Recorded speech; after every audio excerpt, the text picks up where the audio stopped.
The late August heat of 1878 pressed down on the Texas Panhandle like molten iron, turning the endless grassland into waves of amber that shimmered beneath a merciless sun. Elise Harper sat rigid on the hard wooden bench of the lead wagon, her calico dress already darkened with perspiration, despite the early morning hour. The oxen strained against their yokes, their labored breathing creating small clouds of vapor in the scorching air, as they pulled 3 canvas-topped wagons toward what promised to be new lives under Texas land grants. At 22, Elise carried herself with the careful posture of someone who had learned early that survival often depended on not drawing unwanted attention. Her father's death the previous winter had left her with nothing but debts and the dubious protection of an uncle who viewed her as more burden than family. The arrangement he had made a mail-order marriage to a water lot speculator named Victor Slade in the mining town of Copper Gulch had been presented as her only alternative to destitution. But something about her father's final illness still haunted her dreams. The symptoms had been wrong for consumption, the gradual weakening, the strange metallic taste. He complained about the way his hair had begun falling out in patches during those last weeks. When she had mentioned these oddities to the local doctor, he had quickly changed the subject and suggested she focus on arranging her future rather than dwelling on medical mysteries beyond her understanding. Her worn leather sewing basket rested protectively in her lap, containing more than needles and thread. Hidden beneath scraps of fabric lay papers her father had received from Pierre Duval, a French teamster and longtime friend who had died of cholera the previous spring. Pierre's final letter had arrived just days before her father's death, filled with urgent warnings about debt slavery and fraudulent land schemes that reached into the highest levels of Texas state government. The crack of rifle fire split the morning silence like thunder. "Comanche," shouted Sam Morrison, the grizzled teamster driving the second wagon.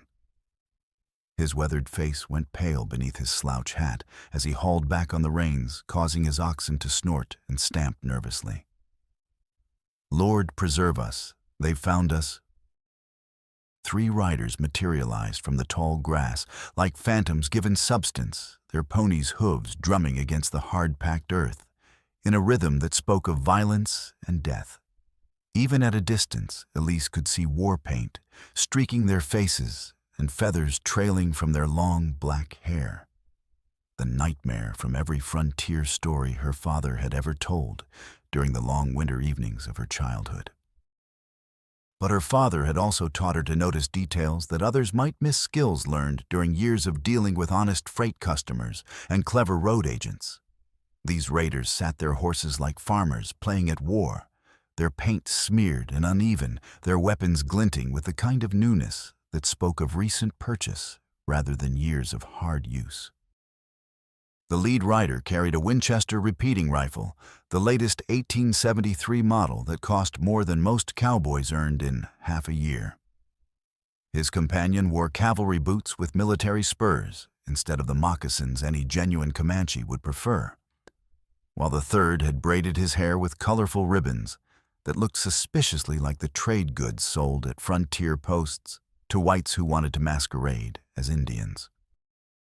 Hugh Harlan, their 40-year-old wagon master, reached for the shotgun beneath his seat, but never got the chance to use it. The fake warrior's Winchester cracked sharply, and Hugh tumbled from the wagon with a cry of anguish, crimson spreading across his homespun shirt as he struck the ground hard enough to raise a choking cloud of dust. "Hugh!" screamed Charlotte Harlan, leaping down from the second wagon with her single-shot carbine already in capable hands.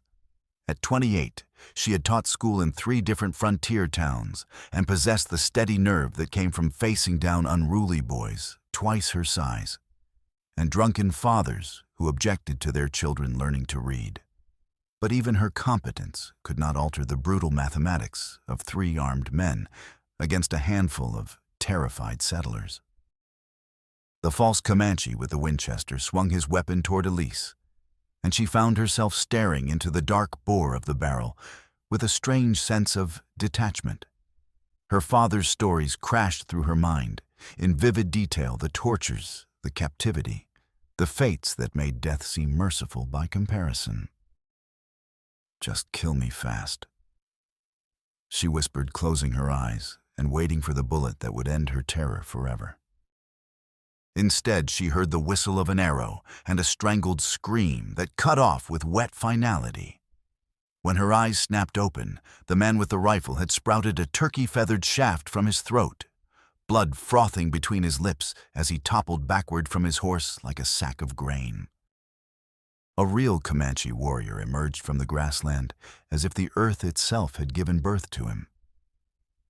His paint mare moved with the fluid grace of wind made visible her muscles rippling beneath a coat marked with sacred symbols. The man on her back wore no war paint, only a narrow band of eagle feathers that marked him as a war leader among his people. His face had been carved by sun and wind into angles that spoke of endurance and controlled violence. But it was his eyes that struck Elise, most powerfully dark as midnight, but blazing with righteous fury. He moved with the deadly precision of a born warrior, knocking another arrow to his short, recurved bow, even as his mare danced sideways to avoid return fire. The shaft took the second fake raider in the chest before the man could bring his pistol to bear, punching through his shirt and dropping him from his saddle with a sound Elise would remember until her dying day. The third raider, seeing his companions fall within heartbeats of each other, wheeled his horse around and spurred desperately for the horizon. The real warrior let him escape his attention, already focused on more pressing concerns, as additional riders appeared on the distant ridge, the actual outlaws arriving too late to save their disguised accomplices, but in time to begin a furious pursuit. Without words or ceremony, the Comanche rode directly to Elise's wagon and reached up with one powerful arm. She found herself pulled from the bench and positioned across his mare's back like a bundle of trade goods, the impact driving breath from her lungs and filling her mouth with a taste of dust and horse sweat and her own fear. Behind them, rifles cracked in ragged volleys as the real attackers gave chase bullets, whining through the air and kicking up spurts of dirt around the fleeing mare. The warrior leaned low over his mount's neck, one strong arm holding Elise steady, as they raced across the open prairie at a pace that seemed impossible to sustain. The landscape blurred past in a kaleidoscope of buffalo wallows, prairie dog towns, and dry creek beds that spoke of seasonal floods and the constant struggle for water in this harsh land. With each mile, the sound of pursuit grew fainter, until only the wind and the drumming of hooves remained to mark their passage across the endless grassland. When the mare began to falter after 3 miles of punishing speed, foam flecking her muzzle and her breathing becoming labored, the warrior made a decision that stunned Elise to her core. He pulled his mount to a halt, slid gracefully from her back, and positioned himself before Elise, with his hands cupped together in an unmistakable gesture. "What are you doing?" She gasped, her voice barely audible over the thundering of her own heartbeat. He looked back at her with those midnight dark eyes, and she saw something there that shattered every preconception her upbringing had planted in her mind. Not the savage bloodlust she had been taught to expect, but a grim determination mixed with something that looked remarkably like honor. "Climb on," he said in English, so clear and unaccented it might have come from a Harvard-educated gentleman. "They will pursue us until darkness falls, and my mare cannot carry both of us that distance." Elise hesitated for only a heartbeat, her mind reeling with the impossibility of what he suggested. Then the distant sound of hoofbeats reached her ears, growing steadily louder, and she wrapped her arms around his neck and let him hoist her onto his back. What followed was the most extraordinary 10 miles of her life. The Comanche warrior ran with the steady ground-eating pace of a man born to this unforgiving land, his breathing never laboring despite her weight on his shoulders. His legs pumped like well-oiled machinery, carrying them through buffalo grass and around prairie dog holes with the sure-footed confidence of someone who knew every inch of this country intimately. The sun climbed higher, transforming the air into a shimmering furnace that made Elise's dress cling to her skin like a second suffocating layer. Still, he ran mile after relentless mile, his moccasined feet finding purchase on ground that appeared smooth as glass to her untrained eye. The sounds of pursuit gradually faded behind them, swallowed by distance, and the endless wind that swept across the prairie like the breath of sleeping giants. When he finally stopped beside a creek lined with cottonwoods, their leaves rustling with promises of shade and water, Elise slid from his back on legs that trembled like a newborn colt's. Her bonnet had vanished somewhere during their desperate flight, and her carefully pinned hair hung loose around her shoulders in a manner that would have scandalized the church ladies back in Missouri. The warrior knelt by the creek's edge to drink deeply, then splashed water on his face and neck with obvious relief. When he straightened and turned to face her, Elise found herself looking into eyes that held depths she was only beginning to comprehend. "Why?" She asked, the single word containing all the confusion and gratitude and lingering fear that crowded her thoughts. "Why did you save me from those men?" He studied her face for a long moment, as if trying to read something written there in a language he was still learning to understand. When he spoke, his voice carried the weight of bitter experience. "Those men wore the paint and feathers of my people, but they were not Comanche. Their horses were too well fed for a raiding party, their weapons too new, their riding too clumsy for warriors born to the saddle." His expression hardened with contempt. "Someone paid them to dress as Indians, while they murdered innocent travelers. But why would anyone do such a thing? To make it easier for whites to justify killing real Comanche, including women and children who have done nothing wrong except exist on land that others covet." He settled against a cottonwood trunk with the casual alertness of a man always prepared for danger. A living witness can tell the truth about what she saw. Dead women tell no tales that might inconvenience the men who profit from such deceptions. As the implications of his words penetrated her understanding, Elise felt something shift inside her chest, a loosening of the tight knot of fear that had lived there since childhood. This man who had carried her 10 miles without complaint was not the savage monster from her father's cautionary tales.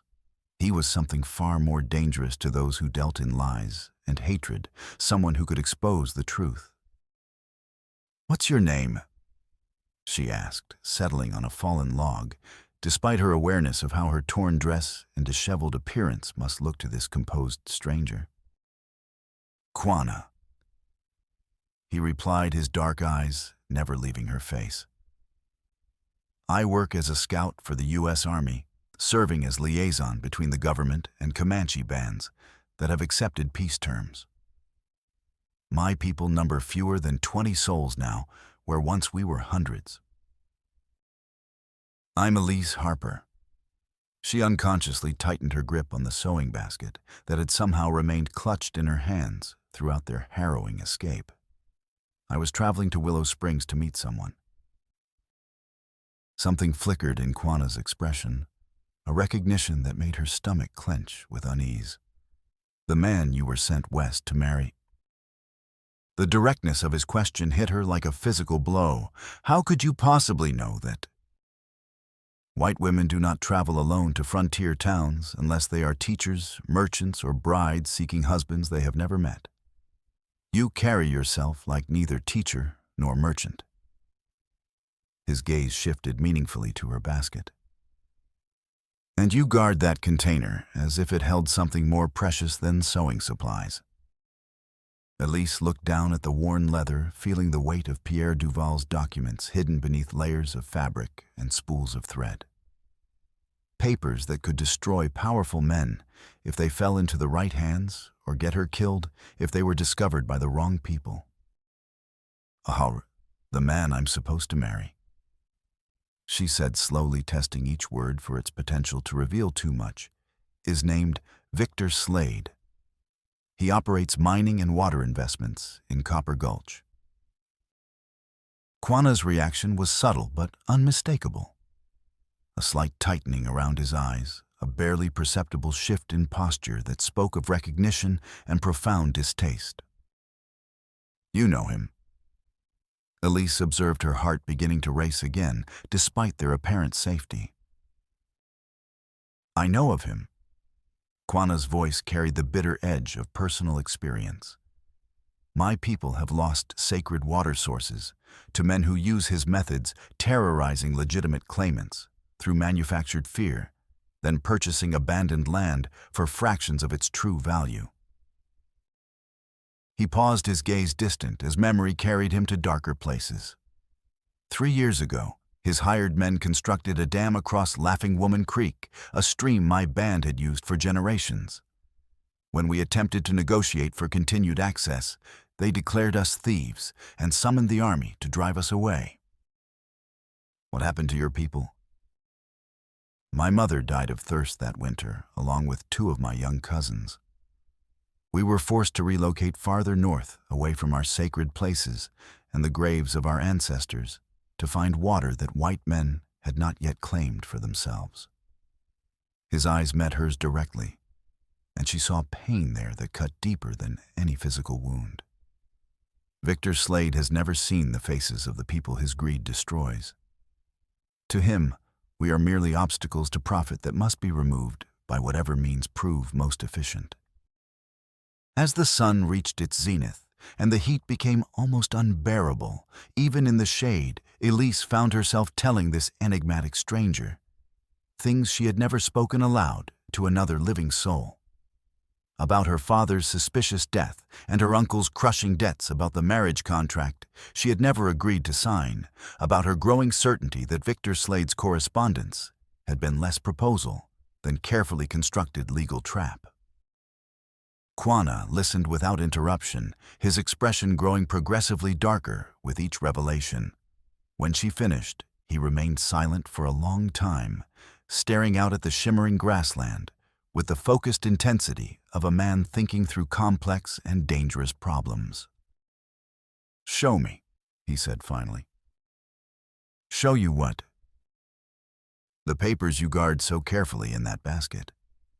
The reason Victor Slade wants you in Copper Gulch badly enough to hire men to masquerade as Comanche raiders." Elise hesitated, her hand tightening protectively around the leather handles. These documents represented her only weapon against a man who apparently commanded enough resources to orchestrate elaborate deceptions and casual murder. Sharing them with anyone, even someone who had saved her life, felt like surrendering her final advantage in a game where the stakes were life and death. But as she studied Quanah's steady gaze, she realized that keeping secrets from the one person who might be able to help her was a luxury she could not afford. With trembling fingers, she opened the basket and withdrew the oilcloth-wrapped packet that had been her father's final bequest. Inside were letters, contracts, and ledger pages covered in Pierre Duval's meticulous handwriting evidence of a criminal conspiracy that reached from frontier mining camps to Texas state government offices. Pierre had been her father's friend and colleague, a man who understood the freight business well enough to recognize systematic fraud when he encountered it. "He sent these documents to my father just before he died," Elise explained, spreading the papers carefully on the ground between them. Pierre discovered that Victor Slade was trapping immigrant workers in debt slavery, charging impossible prices at his company stores, making it mathematically impossible for them to ever work off what they owed. Quanah examined the evidence with the careful attention of someone who had learned to read English through necessity rather than formal education. His finger traced columns of figures that revealed unconscionable charges for basic necessities. Flour at $5 per pound, coffee at 8 beans at rates that would bankrupt a working man within weeks of employment. "This practice is forbidden under federal law," he said quietly. "Debt peonage was outlawed after the war between the states. But who would enforce such laws in areas where men like Victor Slade control the sheriffs and judges?"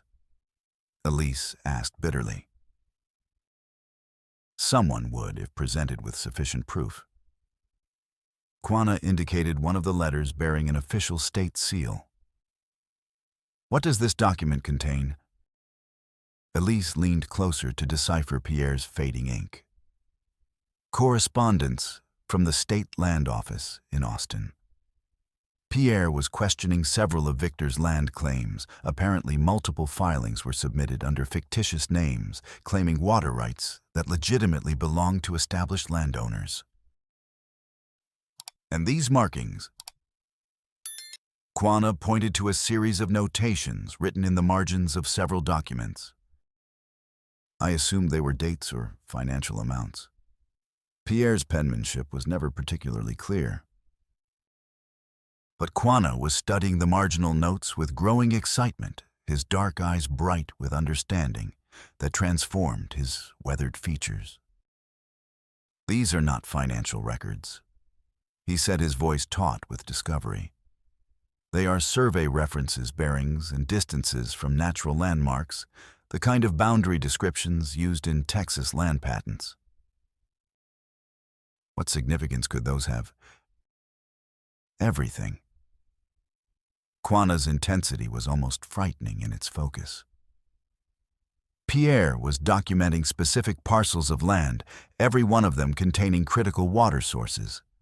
Springs, creek confluences, river crossings, where travelers must water their animals. The implications struck Elise with the force of revelation. Victor Slade isn't simply grabbing random homesteads for their mineral rights. He's systematically acquiring control of every major water source across hundreds of square miles of territory. Precisely. And with the state's population growing as rapidly as it has been, water rights will become more valuable than gold or silver. Towns, cattle operations, mining enterprises, they will all pay premium prices for guaranteed access to water, especially during drought years. Which explains his need for the false Indian raids to continue. Elise added as understanding crystallized. Terrified settlers abandon their claims or sell them for almost nothing. Then Victor files new claims through dummy purchasers, slowly building an empire based on manufactured fear and systematic fraud. As they sat beneath the cottonwoods, piecing together the scope of Victor Slade's criminal enterprise, neither of them noticed the dust cloud rising on the eastern horizon, riders approaching at the steady pace of men who had finally picked up a promising trail. The confrontation they had been postponing was about to find them whether they were ready or not. The dust resolved into 5 horsemen as they drew steadily closer to the creekside refuge, and Elise felt her heart sink as she recognized the bulky silhouette of the lead rider. Sheriff Joseph, Rusty Joe Harlan, sat his horse with the arrogant confidence of a man accustomed to having his authority go unquestioned, his rust-colored beard catching the afternoon sunlight like flames. The 4 men flanking him carried themselves with the casual menace of professionals who expected their reputations to handle most of their intimidation. "Time to leave," Quanah said quietly, already gathering the scattered papers and replacing them in Elise's basket with economical movements that wasted no motion on panic or hesitation. "Where can we possibly go? They know this country far better than we do, and they have fresh horses while we're on foot." "They know the established trails and wagon roads," Quanah replied, helping her to her feet with a calloused hand that was both gentle and strong. "But I know the land itself, every hidden draw, every seasonal water source, every place where the earth provides concealment for those who understand how to use it. Stay close to me, move as quietly as you can manage, and trust me to find us a way out of this trap." They melted into the tall grass beyond the creek, like shadows dissolving into deeper darkness. Quanah moved with the fluid stealth of a born hunter, his moccasined feet finding silent purchase on ground that would have betrayed Elise's every step, with rustling vegetation or snapping twigs. She followed as closely as she dared, trying desperately to match his rhythm and foot placement, while her heart hammered so loudly in her chest that she felt certain their pursuers would hear it echoing across the prairie.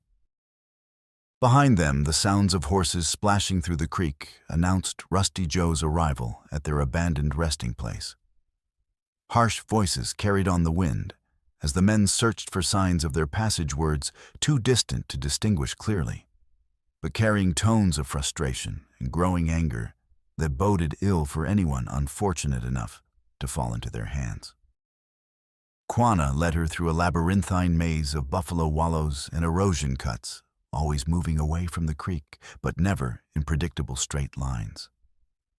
The sun beat down mercilessly, transforming the air into a furnace that made every breath feel like swallowing liquid fire. Yet he never slowed his pace or showed any indication of the exhaustion that was making Elise's legs tremble with each step. They had covered perhaps 3 miles when the sound of approaching hoofbeats forced them to seek shelter in an erosion channel barely deep enough to conceal crouching adults. Elise pressed herself against the sandy wall, fighting to control her breathing, as 2 riders passed less than 30 yards away, their horses' hooves drumming against the hard-packed earth with a rhythm that spoke of determined pursuit.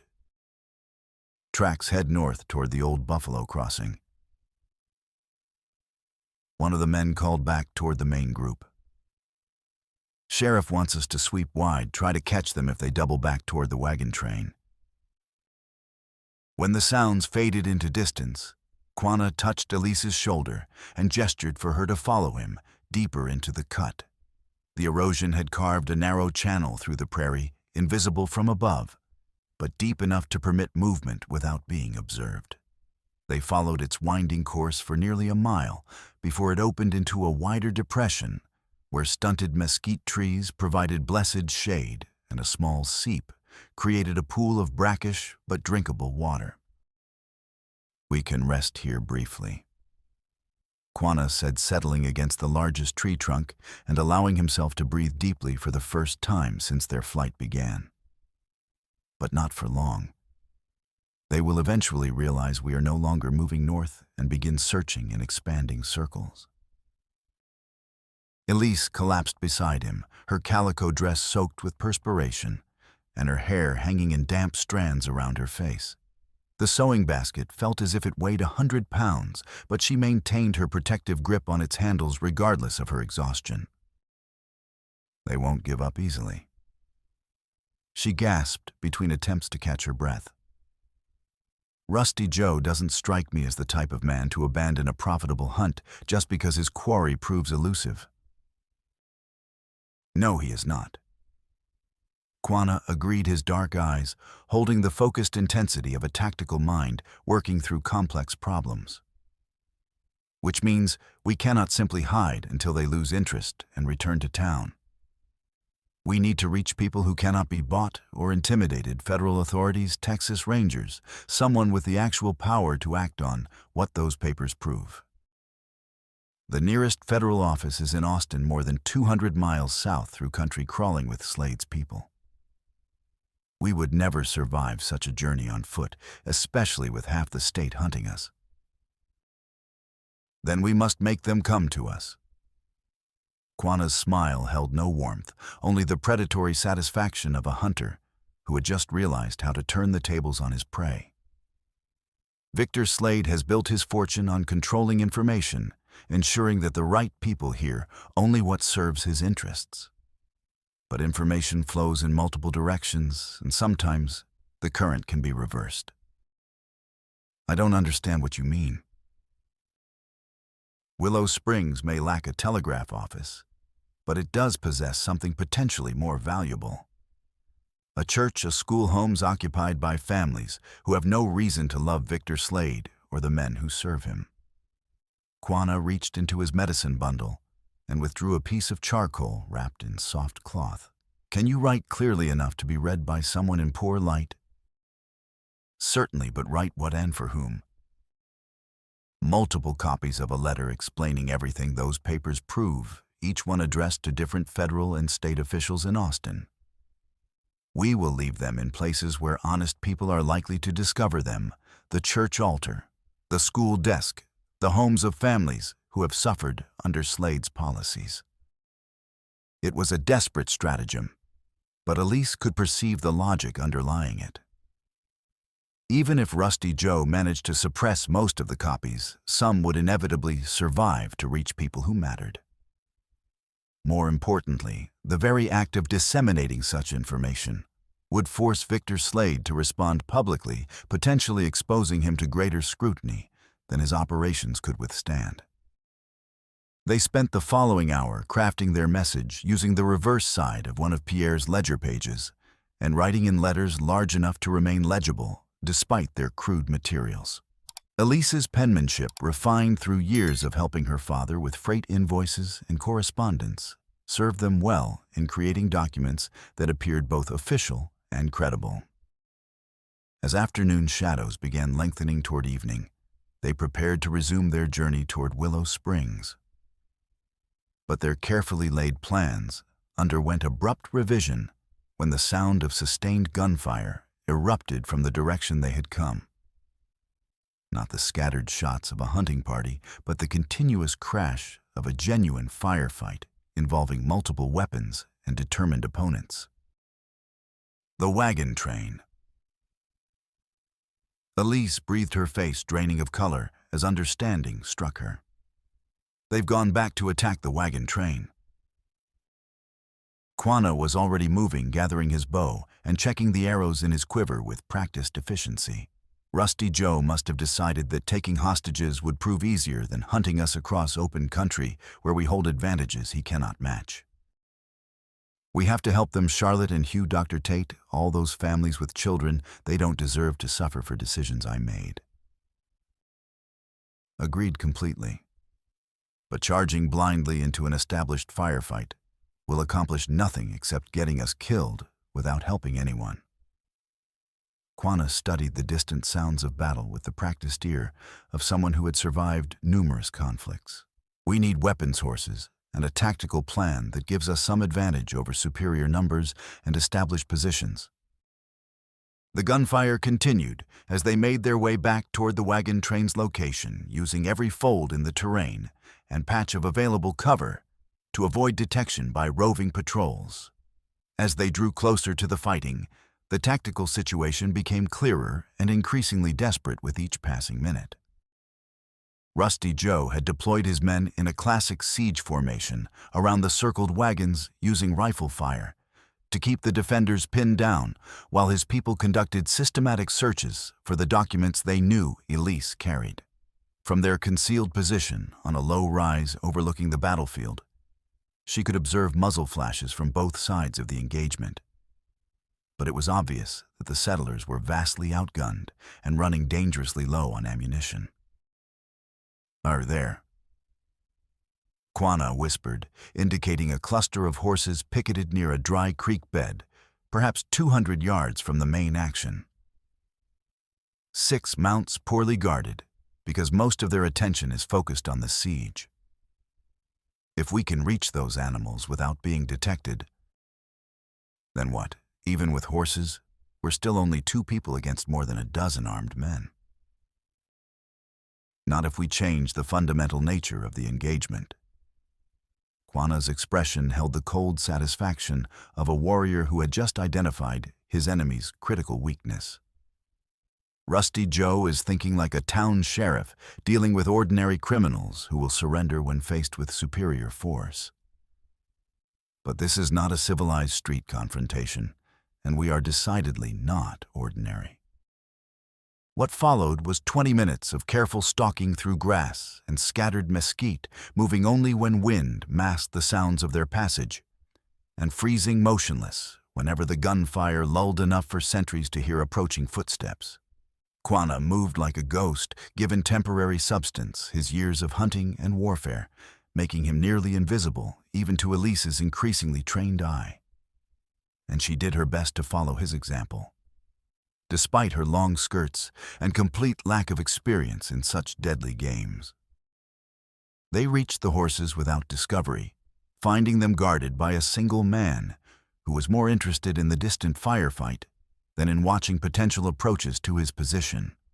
Quanah's method of dealing with the sentry was silent and efficient, a brief muffled struggle, followed by the man lying unconscious and securely bound with his own rope and bandana. "Can you ride without saddle or bridle?"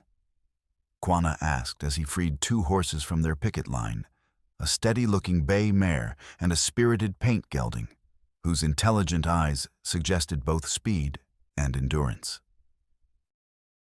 "Well enough to stay mounted," Elise replied, though her pulse quickened at the prospect.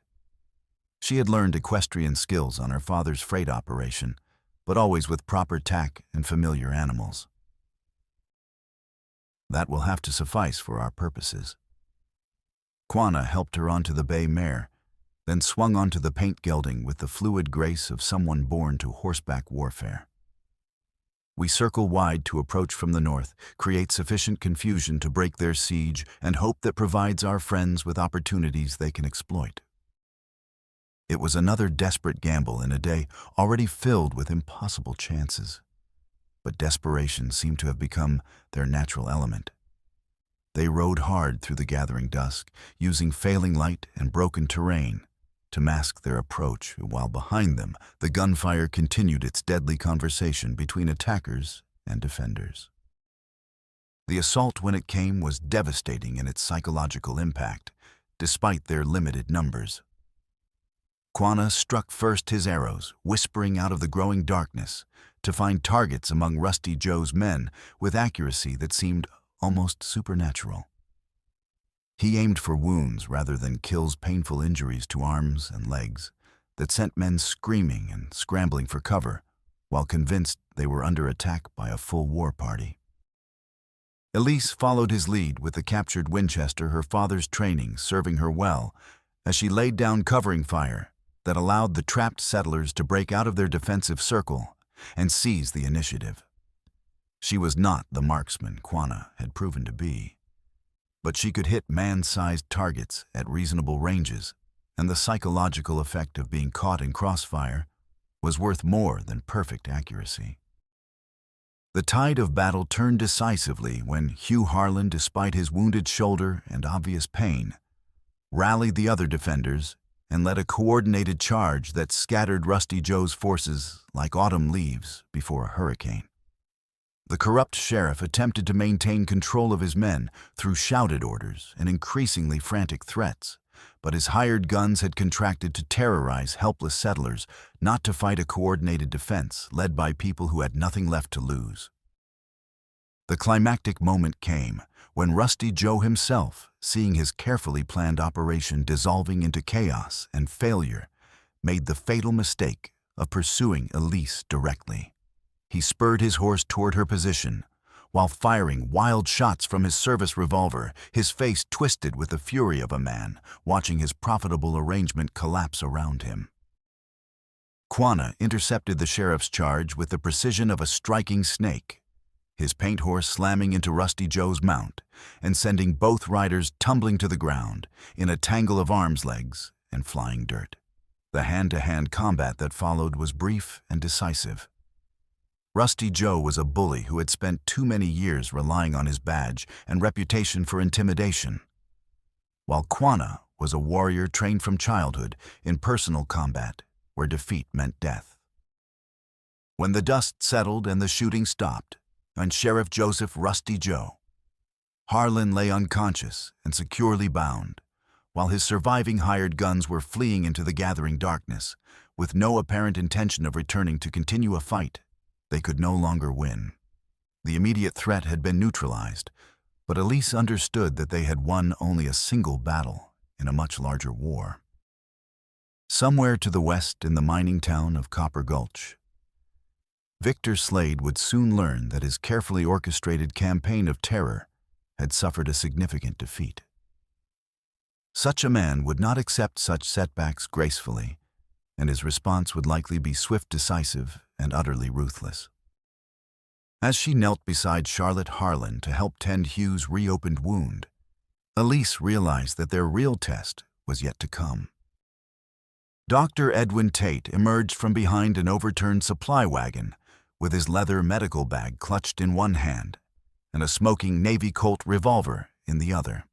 The middle-aged physician's normally calm demeanor had been replaced by the focused intensity of someone who had just fought for his life and the lives of people under his protection. Despite his scholarly appearance, Edwin had served as a Union Army surgeon during the war and retained both the medical skills and combat experience of those harrowing years.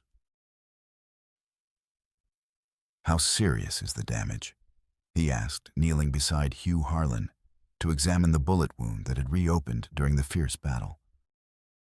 "I've survived worse," Hugh replied through gritted teeth, though his face was pale with blood loss and his shirt was soaked with crimson. "Bullet passed clean through the shoulder muscle, missed the bone entirely. I'll live to see my homestead, God willing, and the creek don't rise." Edwin worked with the practiced efficiency of someone who had treated countless battlefield casualties, cleaning the wound thoroughly and applying fresh bandages, while Charlotte held her brother's hand and murmured words of encouragement. Around them, other members of their group were emerging from cover to assess damages and count their survival as an unexpected blessing. Sam Morrison had taken a rifle bullet across his ribs that would heal cleanly with proper care. And young Tom Fletcher sported a spectacular bruise, where a shot had struck his belt buckle squarely, but otherwise the defenders had escaped with remarkably light casualties. The same could not be said for their attackers. 4 men lay motionless in the grass, and at least 3 others had ridden away wounded, leaving trails of blood that would be easy to follow come morning. "Miss Harper," Edwin said as he finished securing Hugh's bandages, "I believe we are owed a comprehensive explanation. Men do not organize attacks of this magnitude unless they want something extremely specific, and Sheriff Harlan seemed particularly interested in your whereabouts and whatever you might be carrying."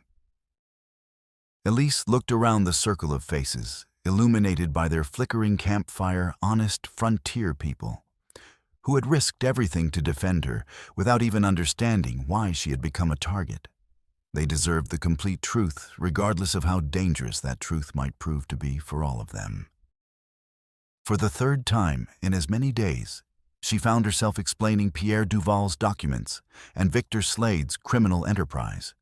But this time, she held nothing back, spreading the papers on a blanket so everyone could examine the evidence of debt slavery, fraudulent land claims, and systematic corruption that reached into the highest levels of Texas state government. The reaction encompassed everything she had hoped for and feared.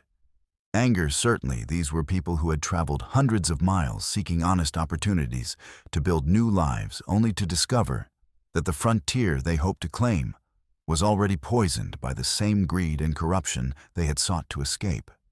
But there was also determination, the kind of stubborn resolve that had built a nation from wilderness, despite every obstacle that nature and human nature could devise. This explains a powerful lot of mysteries, Sam Morrison said grimly, studying the survey references Pierre had noted in his meticulous handwriting. "My brother-in-law filed a legitimate land claim near Palo Duro Creek 2 years back. Good water, decent grazing, everything a man needed to build something lasting.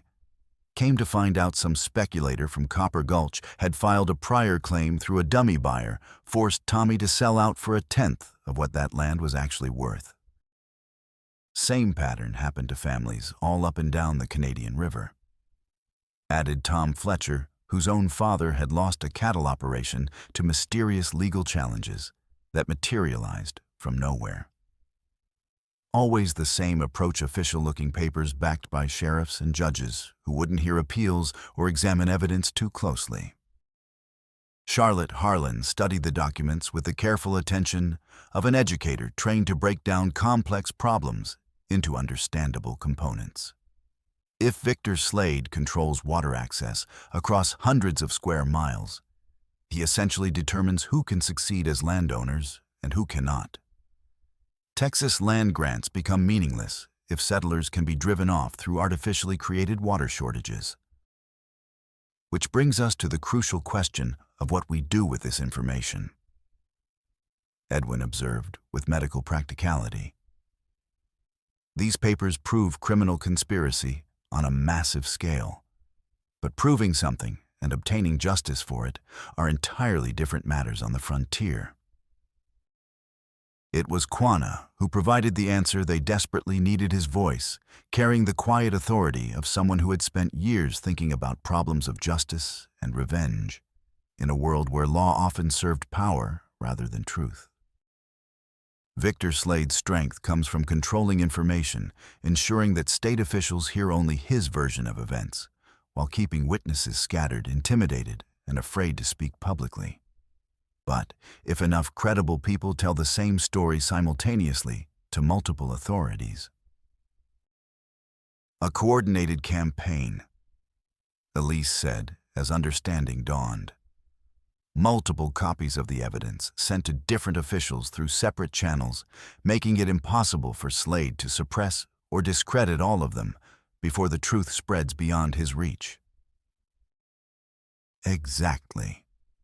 And if we coordinate the timing properly, we can force him to respond in ways that expose him to greater scrutiny and oversight. Quanah's dark eyes held the predatory satisfaction of a hunter who had just identified how to turn his prey's greatest strengths into fatal weaknesses. Men like Slade cannot resist the temptation to eliminate their accusers through violence when legal methods fail. But violence leaves evidence of its own, and evidence creates additional accusations that become increasingly difficult to suppress. They spent the remainder of the evening planning their campaign with the methodical care of generals preparing for a battle that would determine the fate of an entire region. Edwin would carry copies of the documents to Austin, using his medical credentials and Union Army contacts to gain access to federal officials who could initiate proper investigations beyond the reach of local corruption. Charlotte would prepare a detailed report for the state education department, focusing specifically on how Slade's schemes affected families and children seeking legitimate opportunities under Texas land laws. Her reputation as an educator would carry weight with officials concerned about state development and population growth. Hugh, despite his wound and obvious discomfort, insisted on leading a delegation to the nearest Texas Ranger post, where officers trained to investigate frontier crimes might prove very interested to learn about fake raids designed to terrorize legitimate settlers for private profit. Sam Morrison and Tom Fletcher would spread the word through the informal network of freight haulers, ranch hands, and small-town merchants, who formed the backbone of frontier communication people who moved constantly between communities and could carry information faster than official channels. But it was Elise who volunteered for the most dangerous assignment of all, traveling to Copper Gulch to confront Victor Slade, directly using the original documents as bait to draw him into responses that would expose his true nature before witnesses who could not be bought, intimidated, or silenced. "You don't have to take such risks," Quanah said as they prepared their equipment for the journey ahead. "There are other methods to force a confrontation, safer approaches that don't require you to walk voluntarily into his stronghold." He filed legal papers claiming me as his property. Elise replied, her voice steady, despite the fear that coiled in her stomach like a living serpent.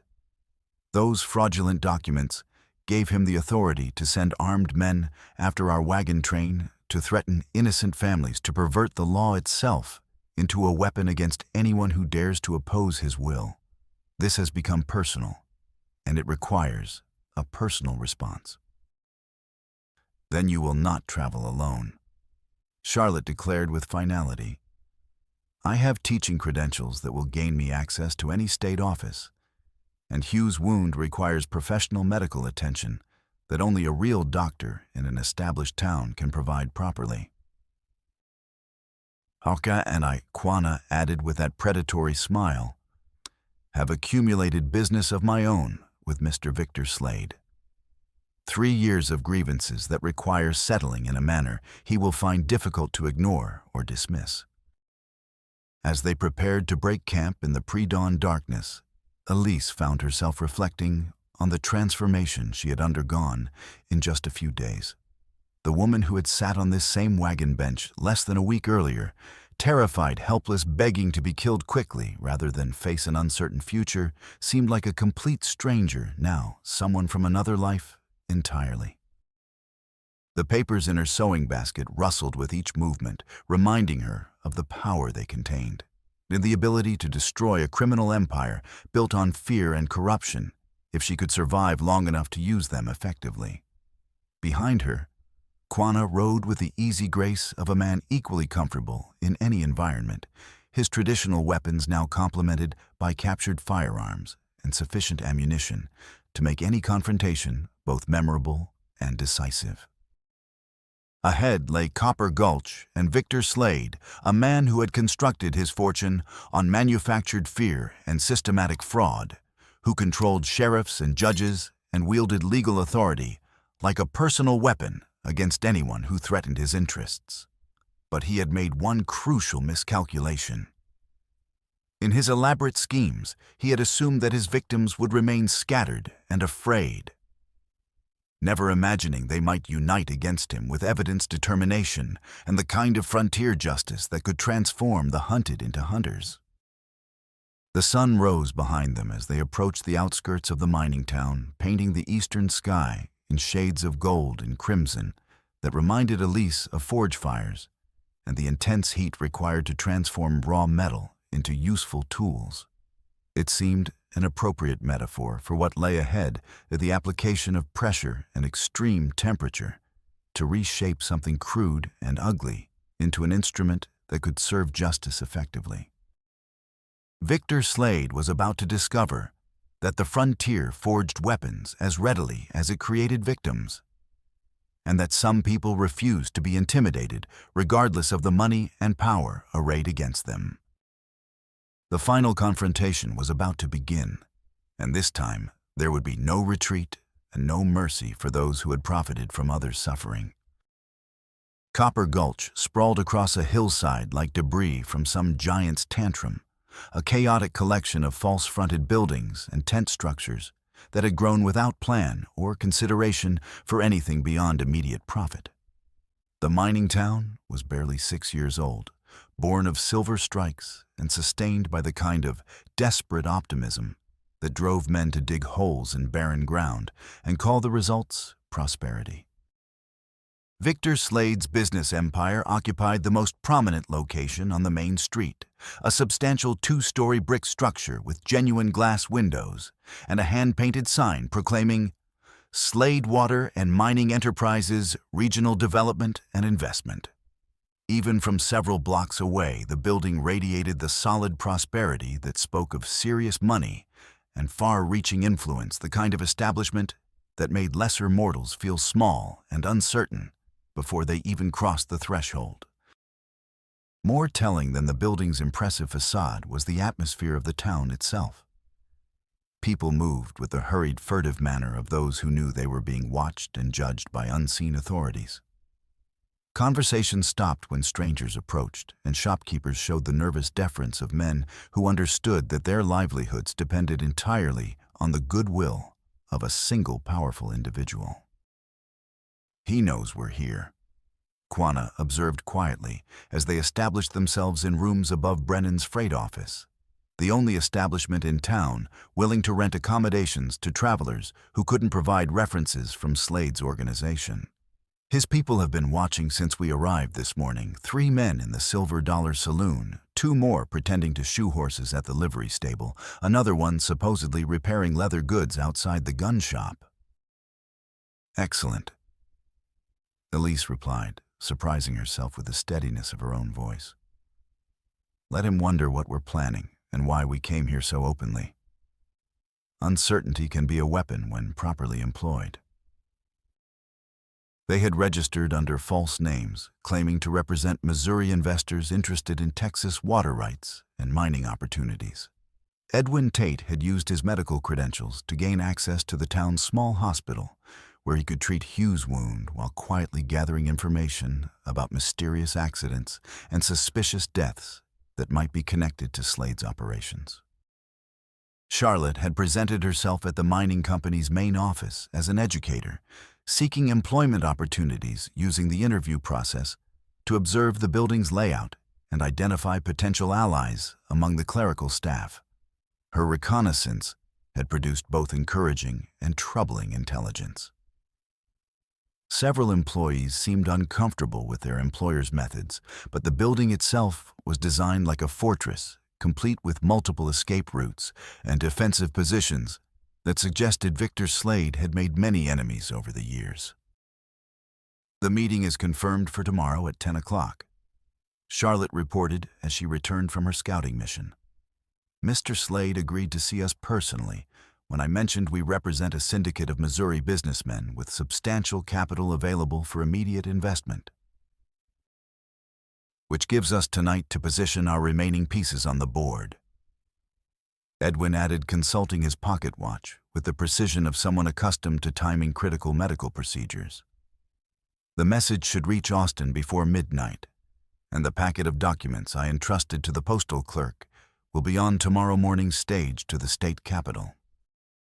Quanah had remained silent throughout these preparations, his attention focused on something beyond their immediate tactical concerns.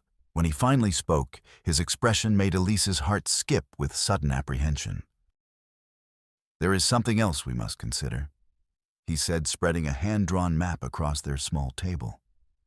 "Something I discovered while scouting Slade's upstream operations yesterday evening." The map showed the intricate network of creek springs and artificial storage ponds that comprised Victor Slade's water control system. But what caught Elise's attention was not the hydrology itself, but a series of marks indicating substantial construction projects, guard posts, and what appeared to be a significant engineering undertaking. A dam and diversion system. Quanah explained, his finger tracing the main structures. Earth and timber construction designed to channel Medicine Creek's entire flow into artificial channels that Slade controls completely. The dam itself is relatively modest, perhaps 30 feet high, but the spillway and gate system allows him to cut off water to downstream users at will. How long before it becomes fully operational? Hugh asked, his voice tight with pain and growing concern. Perhaps 2 weeks to complete the gate mechanisms and distribution flumes. The primary dam structure is finished, and they're working steadily to install the control systems. Quanah's expression was grim with the implications. Once those gates become operational, Victor Slade will possess the power to destroy any community that opposes him simply by closing the valves. Crops will fail, livestock will die, and people will be forced to accept whatever terms he chooses to offer or abandon their land entirely. The revelation was staggering in its scope and ruthless simplicity. With absolute control over the region's primary water source, Slade could dictate terms to everyone from individual landowners to entire municipalities. It represented the final phase of a plan. Years in the making, the capstone that would transform a criminal conspiracy into an unassailable empire. "And then we have to stop him," Elise said with quiet determination. "Not just expose his past crimes, but prevent him from completing this ultimate theft." Easier spoken than accomplished, Edwin pointed out with medical practicality. The dam site is heavily guarded, and sabotage would require expertise in engineering and explosives that none of us possess. "I know something about both subjects," Quanah said quietly. "My work with the Army included training in field engineering and demolitions, and mining camps always have black powder available for anyone with sufficient money and proper connections. It would be suicide." Charlotte protested with genuine alarm. "Even if you could reach the dam and damage it significantly, you would never escape alive. Slade's guards would hunt you down without mercy." "Not if they were distracted by more immediate concerns," Quanah replied with that predatory smile that had become familiar. "Not if they believed the real threat was occurring somewhere else, entirely requiring their full attention and all available resources." The plan they developed over the subsequent hours was audacious in scope and terrifying in its dependence on precise timing and flawless coordination. while Elise and Charlotte kept their scheduled appointment with Victor Slade, drawing his attention and most of his security forces to the office building. Quanah would approach the dam site from upstream, using his military training and Comanche warfare tactics to penetrate the perimeter undetected and plant explosive charges where they would cause maximum damage to the control systems. Edwin and Hugh would position themselves at strategic points throughout the town, ready to assist with the escape phase, while also serving as witnesses to whatever revelations the confrontation with Slade might produce. If everything proceeded according to plan, they would simultaneously expose Slade's criminal enterprise to state scrutiny and destroy his primary source of future power over the region. If their desperate gamble failed, they would all likely be dead before another sunrise. As night settled over Copper Gulch and the mining town settled into its evening routines, Elise found herself unable to sleep despite her exhaustion. She sat by the window of their cramped room, watching the streets below, while her mind raced through everything that could go disastrously wrong with their elaborate scheme. Second thoughts about our strategy. Quanah asked softly, settling beside her on the narrow cot that served as the room's only furniture. Third and fourth thoughts, she admitted honestly. We're risking everything on the assumption that Victor Slade will react predictably to direct provocation. But what if we've misjudged his character completely? What if he proves smarter or more ruthless than we anticipate? Then we adapt and overcome difficulties as they arise the way frontier people always have, when faced with impossible choices. Quanah's voice carried the quiet confidence of someone who had survived by making correct decisions under extreme pressure. But I don't believe we've misjudged him fundamentally. Men like Slade become powerful by following patterns that have succeeded in the past. When those established patterns are challenged directly, they tend to respond with familiar methods rather than developing innovative approaches.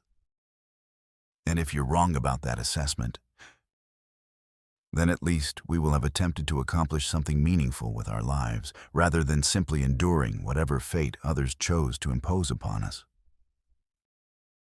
They talked quietly through the small hours before dawn, sharing stories of their vastly different childhoods and the experiences that had shaped their understanding of justice and moral obligation. Elise spoke of her father's freight business and the practical lessons he had taught about recognizing honest dealing versus sophisticated fraud. Quanah described traditional Comanche approaches to justice, swift, personal, and focused on restoring proper balance rather than simply punishing wrongdoing after the fact. As the eastern sky began showing the first pale hints of sunrise, they prepared for what might well be the final morning of their lives. The papers in Elise's sewing basket rustled with familiar comfort as she checked them one last time, ensuring every document was properly organized for the confrontation that lay ahead. Somewhere across town, Victor Slade was probably enjoying a comfortable breakfast in his well-appointed office, completely confident in his power, and entirely unaware that his carefully constructed empire was about to collapse around him like a house built on sand. The thought brought a fierce smile to Elise's lips as she adjusted her bonnet and smoothed the wrinkles from her best traveling dress. Let him savor his confidence while it lasted. In a few hours, he would learn what happened when frontier people decided they had endured enough corruption, fear, and systematic exploitation. Justice was coming to Copper Gulch, and it wore calico dresses and carried Comanche war arrows in equal measure. Victor Slade's office was a monument to wealth and intimidation, designed to make visitors feel insignificant before they spoke their first word. Persian carpets covered polished hardwood floors, while the walls displayed maps marking mining claims, water rights, and land patents in colored inks that suggested both vast holdings and meticulous organization. Behind an enormous mahogany desk sat the man himself, and Elise felt a chill of recognition as she studied his deceptively civilized appearance. Victor Slade contradicted every expectation she had formed about frontier criminals. Instead of crude violence and obvious menace, He projected the sophisticated menace of someone who destroyed lives through contracts and court orders rather than guns and knives. His clothing was expensive, but understated his manner calm and reasonable, and only his pale blue eyes suggested the calculating intelligence that had built an empire on systematic suffering. "Miss Harper," he said, rising from his chair with perfect courtesy, as she and Charlotte were escorted into the office by men who looked more like private guards than ordinary clerks. "What an unexpected pleasure. I had begun to fear that some unfortunate mishap had befallen you during your journey from Missouri." "Nothing I couldn't handle with appropriate assistance, Mr. Slade," Elise replied, settling into the indicated chair while maintaining a protective grip on her sewing basket.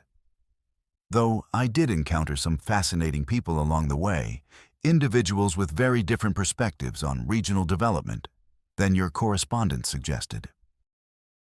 "Indeed, the frontier attracts colorful characters, I'm told." His smile was pleasant and completely devoid of warmth. "But I confess myself curious about the nature of your visit today.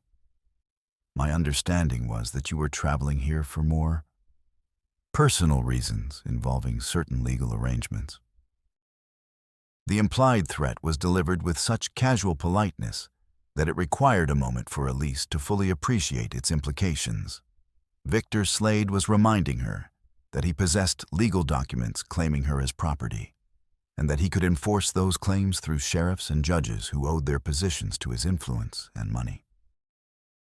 "My travel plans underwent revision after I learned about certain irregularities in the marriage contract my uncle signed," Elise replied, matching his pleasant tone while her heart hammered against her ribs.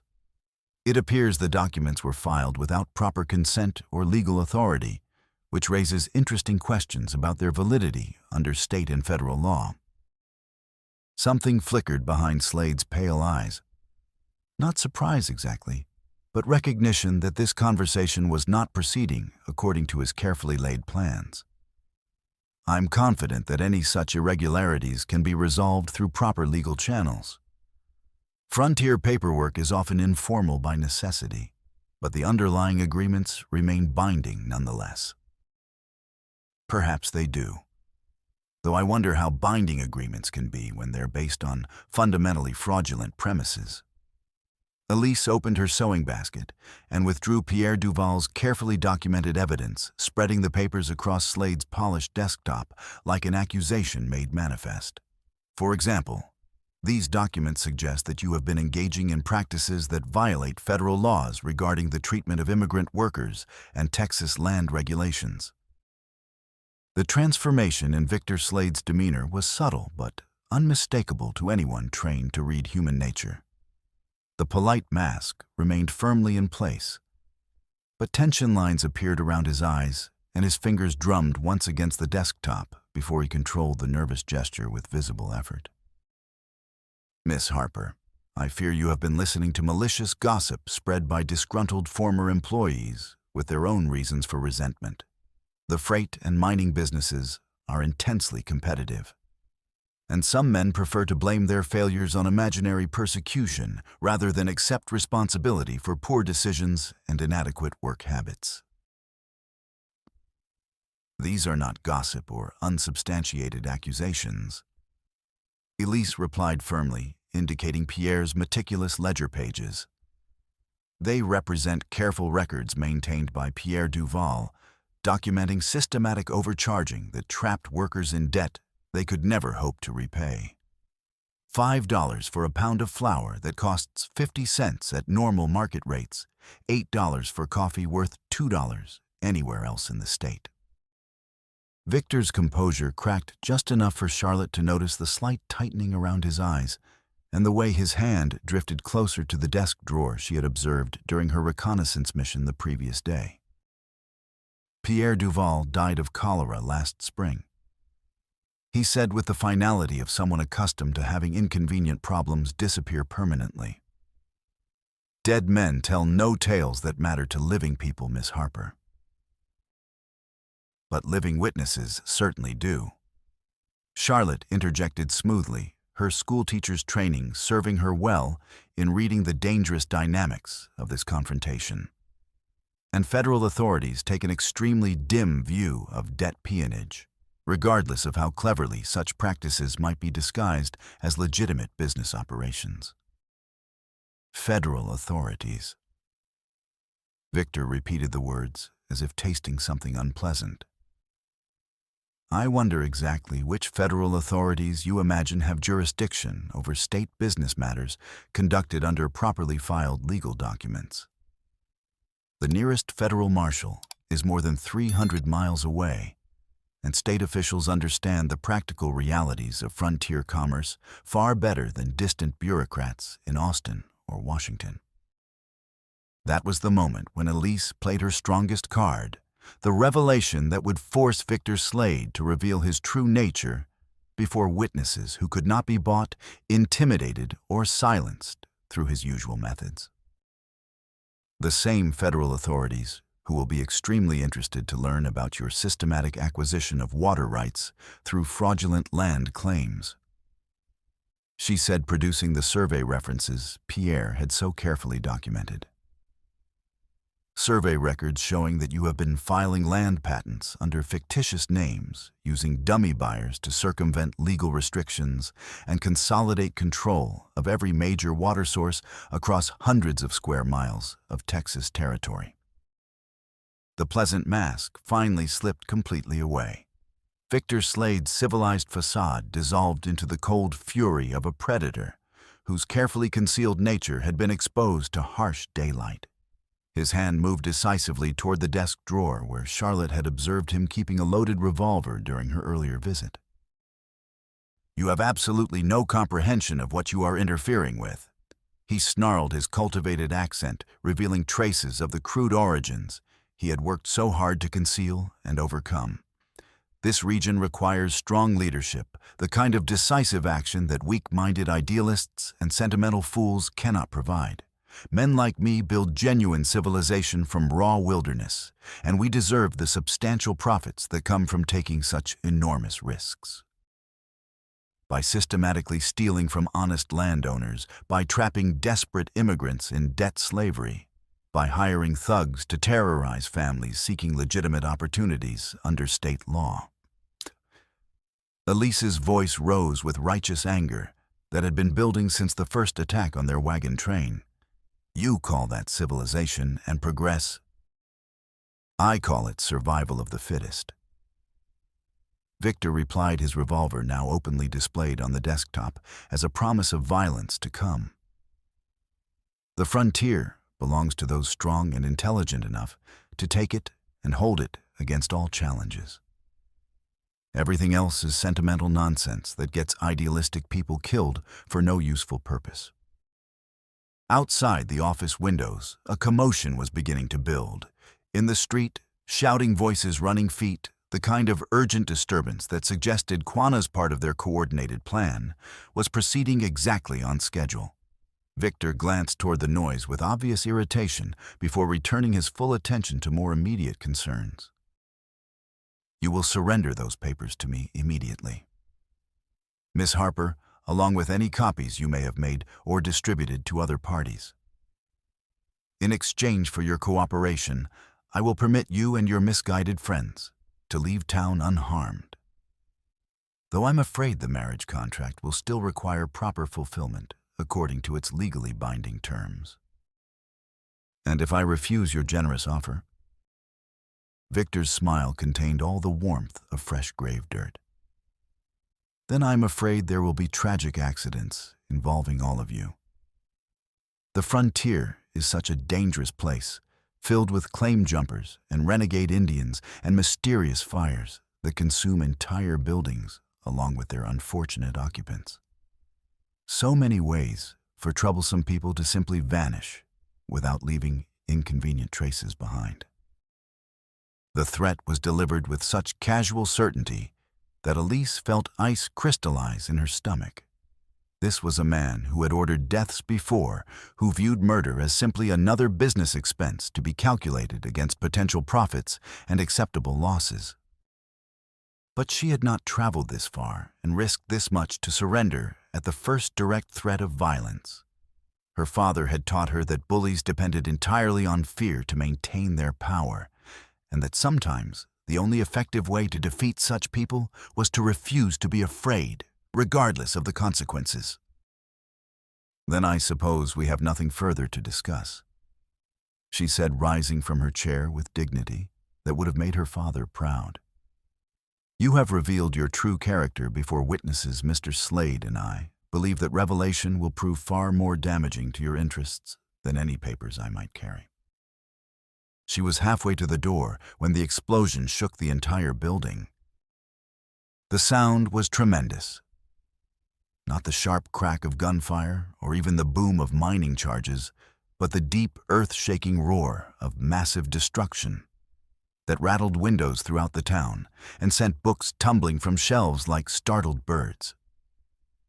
Pictures crashed from walls, the crystal decanter on Victor's sideboard shattered into glittering fragments that scattered across the carpet like deadly stars, and dust rained from the ceiling as the building's timber frame groaned in protest. "What in blazes?" Victor began, but his words were lost in the chaos that followed as armed men burst into the office without ceremony, invitation, or respect for his authority. "Boss!" shouted his chief foreman, face blackened with soot and clothes torn from desperate riding. "The dam that crazy scout blew the spillway gate straight to Kingdom Come waters, flooding the entire valley, washing out all our flumes and distribution channels."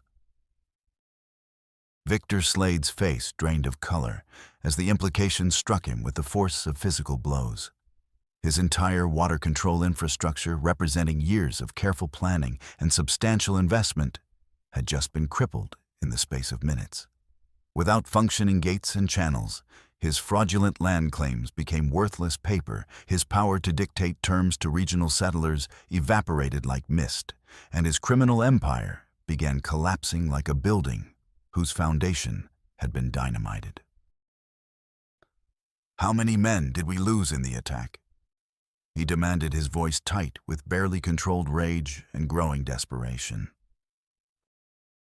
"Don't know for certain yet, but it was considerable. That redskin moved like a ghost through our sentries, picking off guards one by one before anyone understood what was happening. By the time we realized his real target, the charges were already set and burning with fuses too short to extinguish." Elise felt a surge of fierce pride mixed with terrible anxiety. Quanah had succeeded in his impossible mission against overwhelming odds, but success meant nothing if he had not survived to enjoy the victory. The thought of him lying dead in the wreckage of Victor's water system made her stomach clench with anguish she had not expected to feel so intensely. "Find him!" Victor snarled at his remaining subordinates. "Find that savage and bring me his scalp along with anyone else who helped plan this sabotage. I want them all to understand exactly what happens to people who dare interfere with my legitimate business operations." Already got search parties combing the hills, but he could be anywhere by now. These scouts know every rock and creek bed for 50 miles in any direction, and tracking one man through broken country like that. That was when Charlotte Harlan demonstrated precisely why frontier school teachers ranked among the most formidable people on Earth. While Victor's attention remained focused on his foreman's increasingly desperate report, she had quietly positioned herself near the office's rear window. Now she spoke with the calm authority of someone announcing a simple arithmetic lesson to attentive students. "I believe you gentlemen are confused about several important facts," she said, her voice cutting through the chaos like a blade through cloth. "First, you are operating under the mistaken assumption that you still possess legal authority in this matter. Second, you seem to believe that one Army scout represents the full extent of your current problems." Victor whirled toward her, with his revolver rising deadly intent written clearly across his features, but Charlotte was already in motion. The derringer she had concealed in her teacher's reticule spoke once with a sharp crack that sent Victor's shot wild, the bullet shattering the window behind Elise's head and filling the air with flying glass. Third, Charlotte continued conversationally, as Victor clutched his wounded wrist and cursed with language that would have shocked his former clients. You have apparently failed to notice that this office building is now completely surrounded by Texas Rangers and U.S. Marshals, who have received extremely detailed information about your criminal activities. Through the broken window came the authoritative voices of legitimate law enforcement officers demanding immediate surrender, accompanied by the distinctive jingle of spurs and badge chains that announced the arrival of state and federal authority that could not be bought, intimidated, or corrupted by local influence. Edwin Tate appeared in the doorway, flanked by two men wearing the unmistakable stars of Texas Rangers, their rifles trained on Victor's remaining gunmen with professional competence that brooked no argument or resistance. Victor Slade, announced the lead ranger, a weathered veteran whose eyes had witnessed too much frontier violence to be impressed by threats or attempted bribes. You are under arrest for conspiracy, fraud, debt peonage, violation of federal labor laws, and accessory to murder. You have the right to remain silent, though I suspect you'll have considerable testimony to provide once you fully comprehend how much evidence we've accumulated against your entire operation. The collapse of Victor Slade's criminal empire proved as swift and complete as the destruction of his water control system. His hired guns, faced with state and federal authority backed by overwhelming documentary evidence, chose cooperation over futile resistance that would only add to their legal troubles.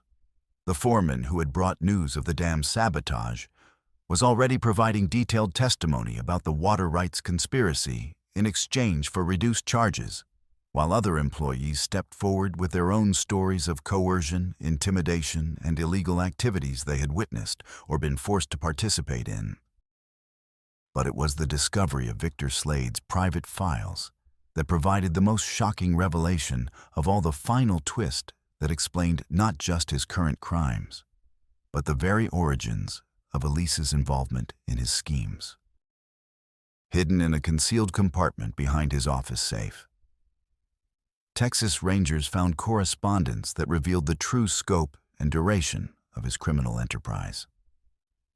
Not merely the debt peonage and land fraud they had already documented, but murder contracts, systematic bribery records, and most damning of all, a series of letters from Elise's uncle in Missouri detailing financial arrangements that had sent her west as an unwitting pawn in Victor's elaborate plans.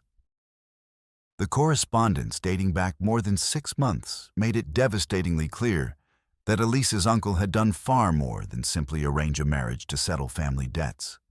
He had sold detailed information about her father's freight business contacts, including specific intelligence about Pierre Duval's investigation and the dangerous documents Pierre had hidden before his death from what everyone had assumed was cholera.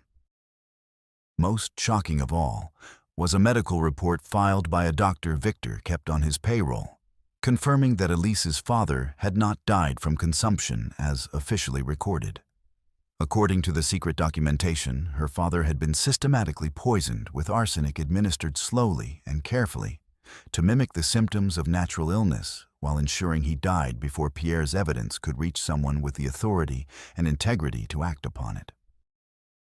Your father didn't die a victim of random disease, Edwin Tate explained gently as he helped Elise process this final devastating betrayal. According to these medical records that Victor foolishly preserved, your father was murdered because he possessed dangerous knowledge and refused to be bought off or intimidated into silence. The revelation struck Elise with the force of a physical blow, but it also brought an unexpected sense of completion and resolution. Her father had not perished as a helpless victim of circumstances beyond anyone's control. He had died as a man who possessed evidence of criminal conspiracy and had paid the ultimate price for threatening powerful interests that considered themselves above law and accountability. In a way that she could not have anticipated, this terrible knowledge made her own courage in pursuing his fight seem like a fitting tribute to his memory and sacrifice. The aftermath unfolded over the following weeks with the methodical precision of frontier justice. When properly applied and supported by adequate evidence, federal marshals and Texas Rangers arrested more than 20 of Victor Slade's associates, from corrupt sheriffs to fraudulent land office clerks, systematically dismantling the network of corruption that had enabled his crimes across multiple counties and jurisdictions. The Texas legislature launched comprehensive investigations that resulted in new laws strengthening land ownership protections, water rights enforcement, and oversight of mining company labor practices. Most satisfying of all, the destruction of Victor's control system had restored natural water flow to dozens of legitimate landowners, allowing families who had been driven away by artificial drought to return and rebuild their lives with state support and protection. Quanah had not merely survived his desperately dangerous mission. He had emerged as something approaching a folk hero among both white and Indian communities throughout the region. His willingness to risk everything to expose systematic corruption had earned him genuine respect from state and federal authorities, who offered him an expanded position as regional liaison with Comanche bands seeking peaceful coexistence with expanding white settlement. Hugh Harlan recovered completely from his wounds and successfully established his land claim, eventually bringing his remaining family members west to join him on good acreage with reliable water access and legal protections that actually meant something. Charlotte founded a school that served not only Willow Springs, but the growing number of settler families attracted to the region by honest governance and genuine economic opportunities. Edwin Tate received appointment as regional medical examiner, a position that allowed him to investigate suspicious deaths throughout Texas and ensure that frontier justice was supported by proper medical evidence and scientific investigation. His first official cases involved reviewing several mysterious fatalities in mining camps that had been ruled accidental, but showed clear signs of deliberate poisoning, part of Victor Slade's broader pattern of eliminating inconvenient witnesses and potential threats. For Elise Harper, the resolution brought both closure for past injustices and entirely new possibilities for her future. With Victor's conspiracy exposed and her fraudulent marriage contract invalidated by state court order, she was finally free to choose her own path forward without coercion, deception, or artificial constraints imposed by others. The question that remained was simple in concept, but profound in its implications. What did she want that chosen path to become? The answer revealed itself gradually through long conversations with Quanah during his recovery from injuries sustained in the dam explosion, and through her growing understanding of the frontier's potential for both corruption and genuine opportunity when proper safeguards existed. She had learned through direct experience that courage was not the absence of fear, but the decision to act righteously despite fear, and that sometimes the most important battles were fought not with guns and violence, but with truth, determination, and absolute refusal to accept injustice as inevitable or unchangeable. 4 months after the confrontation in Victor Slade's office, Elise Harper and Quanah were married in Charlotte's schoolhouse, with Texas Ranger Captain Davies serving as official witness and Hugh Harlan giving away the bride in place of her murdered father. The ceremony was simple and practical, reflecting the frontier values that had brought them together. But the commitment it represented was as solid and enduring as the bedrock beneath their feet. They established a ranch and trading post near the restored Medicine Creek, where Quanah's deep knowledge of Indian customs and traditional ways combined with Elise's understanding of freight business and state law to create a unique enterprise serving both white and Comanche communities. Their home became a place where honest dealing was the established rule, rather than the occasional exception where disputes were settled through negotiation and mutual respect, rather than violence and intimidation, and where the hard-learned lessons from Victor Slade's corruption were consciously applied to building something better and more lasting. On quiet evenings, as they sat together on their cabin's porch, watching spectacular sunsets paint the western sky in brilliant colors. Elise sometimes reflected on the terrified young woman who had begged to be killed quickly rather than face an uncertain future.